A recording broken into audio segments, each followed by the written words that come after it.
Hi, എൻ്റെ പേര് സന്ധ്യ. എൻ്റെ ചാനലിലേക്ക് സ്വാഗതം. അപ്പോൾ ഇന്ന് നമ്മൾ കേരള ലഞ്ച് മെനു സീരീസിലെ 13ാമത്തെ വീഡിയോയിൽ എത്തിയിരിക്കുകയാണ്. അപ്പോൾ ഇന്ന് നമ്മൾ എന്തൊക്കെയാണ് ഉണ്ടാക്കാൻ പോകണമെന്ന് പറയാം. പാലക്ക് ഉപയോഗിച്ചിട്ട് ഒരു ചീര കടയലാണ് ഞാൻ ഇന്ന് കറിയായിട്ട് ഉണ്ടാക്കിയത്. അതിൻ്റെ ഒപ്പം ബീട്രൂട്ട് തോരൻ, പിന്നെ വൻപയർ ഫ്രൈ. അപ്പോൾ സൂപ്പർ ഈസി ആയിട്ടുള്ള പ്യുവർ വെജിറ്റേറിയൻ റെസിപ്പിയാണ് ഇന്ന് ഉണ്ടാക്കാൻ പോകുന്നത്. ഇതിനാവശ്യമുള്ള സാധനങ്ങളുടെ ലിസ്റ്റ് ഡിസ്ക്രിപ്ഷൻ ബോക്സിൽ കൊടുത്തിട്ടുണ്ട്. ഇതിനു മുമ്പ് ചെയ്ത വീഡിയോസിൻ്റെ ലിങ്കും ഡിസ്ക്രിപ്ഷൻ ബോക്സിലുണ്ട്. വീഡിയോ കാണുന്നതിന് മുമ്പ് ദയവായി സബ്സ്ക്രൈബ് ചെയ്യുക, ബെൽ ബട്ടൺ ക്ലിക്ക് ചെയ്യുക, ലൈക്ക്, ഷെയർ, കമൻറ്റ് ചെയ്യുക. അപ്പോൾ നമുക്ക് വീഡിയോയിലേക്ക് കിടക്കാം. അപ്പോൾ ആദ്യം നമുക്ക് ചീര കടഞ്ഞത് ഉണ്ടാക്കാം. അതിനായിട്ട് ഒരു പ്രഷർ കുക്കർ ഞാൻ അടുപ്പത്ത് വെച്ചിട്ടുണ്ട്. ഇവിടെ ഞാൻ ചെറിയ ഉള്ളി, തക്കാളി, പച്ചമുളക്, പിന്നെ ചീര ഇതൊക്കെ ചെറുതായിട്ട് അരിഞ്ഞിട്ടിട്ടുണ്ട്. അതിൻ്റെ ഒപ്പം തന്നെ കുറച്ച് വെളുത്തുള്ളി അങ്ങനെ തന്നെ ആഡ് ചെയ്തിട്ടുണ്ട്. ഇത് നമുക്ക് ഈ കുക്കറിലേക്ക് മാറ്റാം. അതിലേക്ക് ഞാൻ തോരപ്പരിപ്പ് കഴുകിയതും കൂടി ചേർത്തിട്ടുണ്ട്. ഇനി ഇതിലേക്ക് നമുക്ക് മഞ്ഞൾപ്പൊടിയും ഉപ്പും കൂടി ചേർക്കാം. അപ്പോൾ മഞ്ഞൾപ്പൊടിയും ചേർത്തു, ആവശ്യത്തിന് ഉപ്പ് ചേർക്കാം. പിന്നെ ഒരു ചെറിയ കഷ്ണം പുളി അതും കൂടി ഇതിലേക്ക് നമുക്ക് ആഡ് ചെയ്യാം. ഇനി ഇത് വേകാൻ ആവശ്യമുള്ള വെള്ളം ഒഴിക്കണം. അപ്പോൾ കുറച്ച് വെള്ളം ഒഴിച്ചാൽ മതി, പാലക്കിൽ നിറയെ വെള്ളം ഉണ്ടാവും.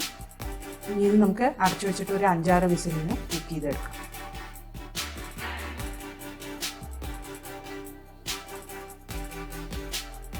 അപ്പോൾ പ്രഷർ കുക്കർ ക്ലോസ് ചെയ്തിട്ട് ഒരു 5-6 വിസിലടിക്കട്ടെ. അപ്പോൾ 5 വിസിൽ കഴിഞ്ഞതിന് ശേഷം ഞാൻ തുറന്നിട്ടുണ്ട്. പ്രഷറൊക്കെ റിലീസ് ചെയ്തതിന് ശേഷമാണ് തുറന്നത്. ഇനി ഒരു പൊട്ടാറ്റോ മാഷറോ അല്ലെങ്കിൽ തൈര് കടയുന്ന കോലോ വെച്ചിട്ട് ഇതൊന്നിങ്ങനെ അമർത്തി പരിപ്പും ചീരയൊക്കെ ഒന്ന് മിക്സ് ചെയ്ത് കൊടുക്കുക. അതൊന്ന് തിളച്ച് വന്നു കഴിയുമ്പോൾ നമുക്കിതിലേക്ക് വറുത്തിടാം. അപ്പോൾ വറുത്തിടാനായിട്ട് കുറച്ച് നെയ്യ് ചൂടാക്കിയിട്ടുണ്ട്. അതിലേക്ക് കടുക് ചേർക്കുക, ജീരകം ചേർക്കുക. അതൊന്ന് നന്നായിട്ട് പൊട്ടി വരട്ടെ. നന്നായി പൊട്ടി വരുമ്പോൾ അതിലേക്ക് നമുക്ക് ചുവന്ന മുളക് ചേർത്ത് കൊടുക്കാം. ചുവന്ന മുളക് ഒന്ന് നന്നായി മൂത്ത് വരുമ്പോൾ അതിലേക്ക് കായപ്പൊടി ചേർത്ത് കൊടുക്കാം. ഇനി ഗ്യാസ് ഓഫ് ചെയ്തിട്ട് ഇത് നമുക്ക് ചീരയുടെ കറിയുടെ മുകളിലേക്ക് ഒഴിക്കാം. അപ്പോൾ ഈ കറി റെഡിയായി. ഇതിൻ്റെ ഡീറ്റെയിൽ റെസിപ്പി എൻ്റെ ചാനലിൽ ഓൾറെഡി ഞാൻ ഇട്ടിട്ടുണ്ട്. അതിൻ്റെ ലിങ്ക് ഞാൻ ഡിസ്ക്രിപ്ഷനിൽ കൊടുക്കാം. അടുത്ത് നമുക്ക് ഉണ്ടാക്കേണ്ട ബീട്രൂട്ട് തോരനാണ്. അതിനായിട്ട് കുറച്ച് എണ്ണ ചൂടാക്കിയിട്ടുണ്ട്. വെളിച്ചെണ്ണയാണ് ഉപയോഗിച്ചത്. അതിൽ കടുകിട്ട് പൊട്ടിക്കുക. അതിലേക്ക് ചെറിയുള്ളി അരിഞ്ഞതും പച്ചമുളകും ഇഞ്ചി ഗ്രേറ്റ് ചെയ്തതും കൂടി ഞാൻ ചേർത്തിട്ടുണ്ട്. അത് നന്നായിട്ടൊന്ന് വഴറ്റിയെടുക്കുകയാണ്. ഇനി ഇതിലേക്ക് ബീട്രൂട്ട് ചെറുതായിട്ട് അരിഞ്ഞത് ചേർക്കാം.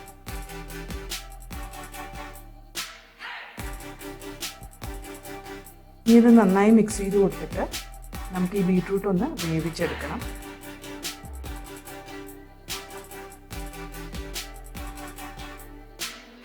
അപ്പോൾ ഇതിന് ആവശ്യമുള്ള ഉപ്പ് ചേർത്ത് കൊടുക്കണം. നമുക്ക്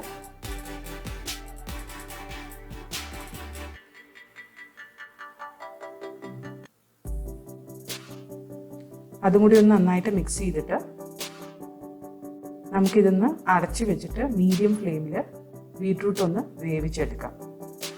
അപ്പോൾ ഞാനിത് അടച്ചു വെച്ചിട്ട് കുക്ക് ചെയ്യാൻ പോവാണ്. ഇടയ്ക്കിടയ്ക്കൊന്ന് ഇളക്കി കൊടുക്കാൻ മറക്കരുത്.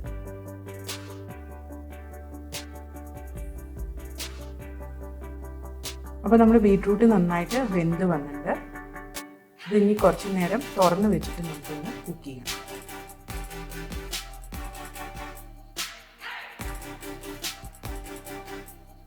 ബീട്രൂട്ട് നന്നായിട്ട് വെന്ത് കഴിഞ്ഞപ്പോൾ ഞാൻ ഇതിലേക്ക് തേങ്ങ ചിരകിയത് ചേർത്തിട്ടുണ്ട്. ഇനി തേങ്ങ ചേർത്തിട്ട് ഒരു 5 മിനിറ്റ് കൂടി ഇതൊന്ന് ചെറിയ തീയിലിട്ട് നമുക്ക് കുക്ക് ചെയ്തെടുക്കാം. അപ്പോൾ നമ്മുടെ ബീട്രൂട്ട് തോരൻ റെഡി ആയിട്ടുണ്ട്. ഇത് നമുക്കൊരു വിളമ്പുന്ന പാത്രത്തേക്ക് മാറ്റാം. അടുത്ത ഡിഷ് ഉണ്ടാക്കി തുടങ്ങാം. അടുത്ത നമുക്ക് വൻപയർ ഫ്രൈ ഉണ്ടാക്കാം. അതിനായിട്ട് വൻപയർ ഞാൻ നന്നായിട്ട് വേവിച്ച് റെഡിയാക്കി എടുത്തു വെച്ചിട്ടുണ്ട്. ഇനി നമുക്ക് ഒരു ചീനിച്ചട്ടിയിൽ വെളിച്ചെണ്ണ നന്നായിട്ട് ചൂടാക്കിയിട്ട് അതിലേക്ക് കടുക് പൊട്ടിക്കാം. കടുകൊന്ന് നന്നായി പൊട്ടി വരുമ്പോൾ അതിലേക്ക് ചുവന്ന മുളക് ചേർക്കാം. അതിൻ്റെ ഒപ്പം തന്നെ കരിവേപ്പിലയും ചേർക്കാം. ഇതൊക്കെ ഒന്ന് നന്നായിട്ട് പൊട്ടി വരുമ്പോൾ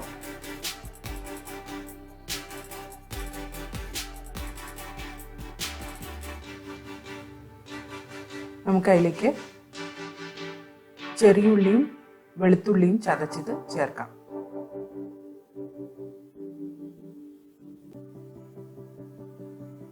ഇനി ഇതൊന്നൊരു 2 മിനിറ്റ് വഴറ്റിയെടുക്കാം. മീഡിയം ഫ്ലെയിമിലിട്ടിട്ട് വഴറ്റിയാൽ മതി.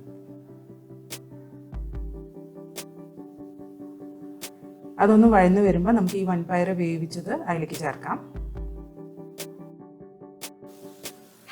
പയറൊന്ന് നന്നായിട്ടൊന്ന് വഴറ്റിയെടുക്കാം കുറച്ച് നേരത്തേക്ക്.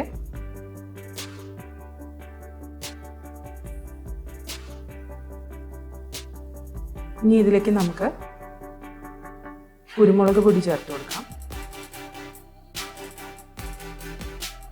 അതൊന്ന് നന്നായി മിക്സ് ചെയ്യാം.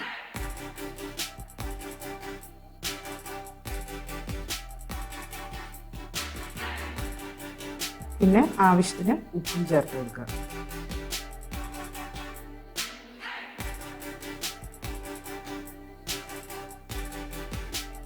ഇനി ഇത് രണ്ടും കൂടി നന്നായി മിക്സ് ചെയ്യാം. എന്നിട്ടിത് കുറച്ച് നേരം ഇടയ്ക്കിടയ്ക്ക് ഇളക്കി നമുക്കിതൊന്ന് കുക്ക് ചെയ്തെടുക്കാം.